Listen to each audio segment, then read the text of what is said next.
മലപ്പുറം പാണക്കാട് മണ്ണിടിച്ചിലുണ്ടായ മേഖലയിൽ അനധികൃതമായി ഒന്നും നടന്നിട്ടില്ലെന്ന മലപ്പുറം നഗരസഭാ ചെയർപേഴ്സന്റെ വാദം പൂർണ്ണമായും തള്ളി വ്യവസായ വകുപ്പ് മന്ത്രി പി.കെ. കുഞ്ഞാലിക്കുട്ടി. സ്ഥലം സന്ദർശിച്ച ശേഷം മാധ്യമപ്രവർത്തകരോട് സംസാരിക്കുകയായിരുന്നു അദ്ദേഹം. പറഞ്ഞ വാക്ക് തന്നെ അതുണ്ട്. അനധികൃതം ആണ് മണ്ണെടുപ്പ്, പാറ പൊട്ടിക്കൽ. മണ്ണെടുത്ത് ചെയ്യാനുള്ള ഒരു പെർമിറ്റ് അവർക്ക് കുറേ മുമ്പേ കിട്ടിയിട്ടുണ്ട്. അതിൻ്റെ പുറത്താണ് അവർ ആരും അറിയാതെ എക്സ്പ്ലോസീവ് ഉപയോഗിച്ചത്. അതാണ് ഈ പ്രോബ്ലം മുഴുവൻ ഉണ്ടാക്കിയത്. മണ്ണെടുപ്പ് നടന്ന സ്ഥലത്ത് തീർത്തും അനധികൃതമായാണ് പാറ പൊട്ടിക്കൽ നടന്നതെന്ന് മന്ത്രി പറഞ്ഞു. മണ്ണെടുപ്പിനായി നഗരസഭ നൽകിയ അനുമതിയുടെ മറവിൽ ആരും അറിയാതെ വസ്തുവുടമ സ്ഫോടക വസ്തുക്കൾ ഉപയോഗിക്കുകയായിരുന്നു. മുൻപ് പാറ പൊട്ടിക്കുന്നതിന്റെ ശബ്ദം കേട്ട് അന്വേഷിച്ചപ്പോൾ പോലീസ് ഇടപെട്ട് പ്രവർത്തനം നിർത്തിവെക്കാൻ ആവശ്യപ്പെട്ടിരുന്നതാണ്. എന്നാൽ ഇത് ലംഘിച്ചും പാറ പൊട്ടിക്കൽ തുടർന്നുവെന്ന് അയൽവാസികൾ വ്യക്തമാക്കുന്നു. ഇതിന്റെ ആഘാതമാകാം നിലവിൽ മണ്ണിടിച്ചിലിന് കാരണമായതെന്ന് കുഞ്ഞാലിക്കുട്ടി കൂട്ടിച്ചേർത്തു. ഒരു പെർമിറ്റും പാറ പൊട്ടിക്കാൻ കൊടുത്തിട്ടില്ല.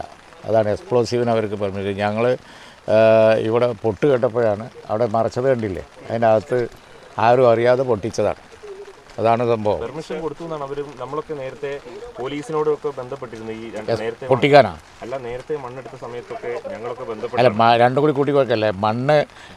മണ്ണെടുത്ത് പിന്നെ മുനിസിപ്പാലിറ്റിയിൽ നിന്ന് മണ്ണെടുത്ത് അവിടെ ആയുർവേദ ആസ്പത്രിയോ ഗവൺമെൻറ് മുനിസിപ്പാലിറ്റിൻ്റെ ആസ്പത്രി, അതേപോലെ വേറെ എന്തൊക്കെയോ അവർക്കേ അറിയുള്ളൂ. എന്തോ ഉണ്ടാക്കാൻ വേണ്ടിയിട്ട് അതിനുള്ള പെർമിറ്റേ അവർക്കുള്ളൂ. പൊട്ടിക്കാനുള്ള പെർമിറ്റ് അവർക്കില്ല.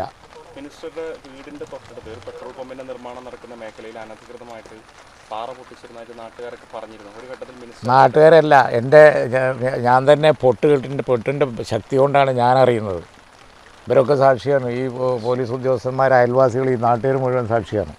എന്താണ് പൊട്ടുന്നതെന്ന് ഞാൻ ചോദിച്ച് ഉടനെ എൻ്റെ ഡ്യൂട്ടിയിലുള്ള പോലീസുകാർ പോയി നോക്കി അവരെ കൊണ്ട് നിർത്തിച്ചു. മനസ്സിലായില്ലേ? യഥാർത്ഥ വിവരം അയൽവാസികളൊക്കെ ചോദിച്ചാൽ പറയും. പോയി അവരെ കൊണ്ട് സ്റ്റോപ്പ് ചെയ്യിപ്പിച്ചു. പിന്നെ പോട്ടേന്ന് വെച്ചു. കാരണം എന്താണെന്ന് വെച്ച് കഴിഞ്ഞിട്ടുണ്ടെങ്കിൽ ഒരിക്കൽ പറ്റി ഇനി പൊട്ടിച്ചാൽ പിന്നെ കേസെടുക്കും എന്ന് എൻ്റെ ഡ്യൂട്ടിയിലുണ്ടായിരുന്ന പോലീസുകാർ പോയി പറഞ്ഞു. അപ്പോൾ നിർത്തിയെന്ന് പറഞ്ഞു. പിന്നെ നിർത്താതെ പിന്നെയും പൊട്ടിക്കുന്നു. ഒരു പ്രാവശ്യം കൂടി പൊട്ടിച്ചു എന്നാണ് നാട്ടുകാർ പറയുന്നത്. പക്ഷേ ആദ്യം പൊട്ടിച്ചതിൻ്റെ ഇമ്പാക്റ്റ് ആയിരിക്കും ഇത്. 100% അനധികൃതമാണ്. ജിയോളജിസ്റ്റ് സ്ക്വാഡ് ഒക്കെ എൻ്റെ ബാക്കിൽ നിൽക്കുന്നുണ്ട്. അവരും പറയുന്നത് അനധികൃതമാണ്, പൊട്ടിച്ചിട്ടുണ്ടെങ്കിൽ പൊട്ടിക്കൽ.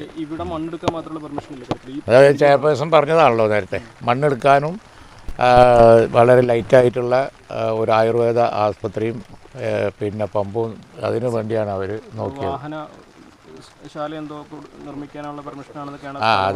അതും ഒരു പബ്ലിക് പിന്നെ പർപ്പസിന് വേണ്ടി ഉള്ള സംരംഭമാണ് മുനിസിപ്പാലിറ്റി കൊടുത്തത്. ഈ കാര്യങ്ങളൊക്കെ പറയാം. ഈ കാര്യങ്ങളൊക്കെ നടന്ന് ഞാൻ മന്ത്രിയാണതിന് മുമ്പുള്ളതാണ്. ഇനി അത് ഞാൻ പറയണ്ടെന്ന് വിചാരിച്ചിട്ടാണ്. മനസ്സിലായില്ലേ? അവിടെ വല്ലാതെ എന്നോട് ചോദിക്കണ്ട.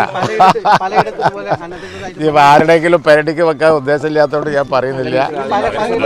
പിന്നെ വേറെ കാര്യം, അന്നത്തെ ഓഫീസർമാരാണ്, അന്നത്തെ ഗവൺമെൻറ്റാണ്, അന്നാണ് സംഭവങ്ങളൊക്കെ നടന്നിരിക്കുന്നത്. മുനിസിപ്പാലിറ്റി ഞങ്ങളുടെയാണ്. അത് അവർ ആസ്പത്രി പ്രകൃതി ദുരന്തമാണെന്ന് ലഘൂകരിക്കാനുള്ള ശ്രമമുണ്ട്.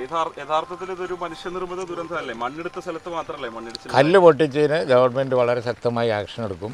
അതിൽ അവർക്ക് ഷോക്കോസ് നോട്ടീസ് കൊടുത്തിട്ടുണ്ട്. അവരുടെ മറുപടി എന്താണ് എന്നുള്ളതിനനുസരിച്ചിരിക്കും ആക്ഷൻ. ഈ ഒരു സംഭവത്തിൻ്റെ അടിസ്ഥാനത്തിൽ കേരളത്തിൽ മുഴുവൻ അനധികൃതമായ ക്വാറിയിങ് നിർത്താനും ഓർഡർ കൊടുത്തിട്ടുണ്ട്. സംഭവത്തിൽ വ്യവസായ വകുപ്പിന് കീഴിലുള്ള ജിയോളജി വിഭാഗത്തിന് വീഴ്ച പറ്റിയിട്ടുണ്ട്. വിവരം അറിയിച്ചിട്ടും നടപടിയെടുക്കാൻ തയ്യാറാകാതിരുന്ന മലപ്പുറം ജില്ലാ ജിയോളജിസ്റ്റിന് കാരണം കാണിക്കൽ നോട്ടീസ് നൽകിയതായും കുറ്റക്കാർക്കെതിരെ ശക്തമായ നടപടി ഉണ്ടാകുമെന്നും മന്ത്രി അറിയിച്ചു. ഇനി ഇവിടെ ഒരു തരത്തിലുള്ള നിർമ്മാണ പ്രവർത്തനങ്ങളും അനുവദിക്കില്ല. അതേസമയം വിദഗ്ധ സമിതി സമർപ്പിക്കുന്ന റിപ്പോർട്ടിന്റെ അടിസ്ഥാനത്തിൽ പ്രദേശം പരിസ്ഥിതി ലോല മേഖലയായി പ്രഖ്യാപിക്കുന്ന കാര്യത്തിൽ തീരുമാനമെടുക്കുമെന്ന് ജില്ലാ കളക്ടറും അറിയിച്ചു. CCN മലപ്പുറം.